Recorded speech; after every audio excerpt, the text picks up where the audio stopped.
Hi viewers. నిన్నటి రోజున మనం మెంతుల పొడితోని చల్లదనానికి చెప్పుకున్నాం కదా. ఇవాళ అవే మెంతులు మన బాడీకి ఇంకో విధంగా కూడా ఉపయోగపడదు. అదేనండి, మనకి హెయిర్ గ్రోత్ ఉండడం లేదు, తర్వాత వేడి వల్ల తల ఊడిపోతుంది అని చెప్తూ ఉంటాం కదా. అలాంటి వాటికి ఈ మెంతులు అనేది బాగా యూజ్ అవుతుంది.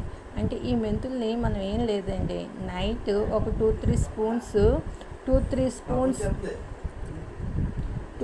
స్పూన్స్ మనం నైట్ నానబెట్టుకొని మార్నింగ్ అది పేస్ట్ కింద చేసి తలకి పెట్టుకొని ఒక 2-3 అవర్స్ తర్వాత హెడ్ బాత్ చేసామనుకోండి. అలా కూడా బాడీకి, అంటే మెయిన్ హీట్ ఉన్న వాళ్ళకి ఎక్కువగా హెయిర్ లాస్ అవుతూ ఉంటుంది కదా.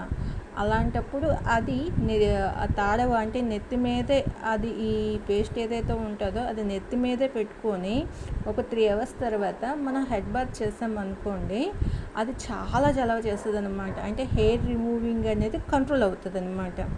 అదో రకమైన చిట్కా. ఈ మెంతుల వల్ల మనకి డైరెక్ట్గా కాదు, ఇండైరెక్ట్గా కూడా మనకి మంచి యూజెస్ ఉన్నాయన్నమాట. సో ఈ చిట్కా మీకు నచ్చినట్టయితే లైక్ చేయండి లేదా సబ్స్క్రైబ్ చేయండి.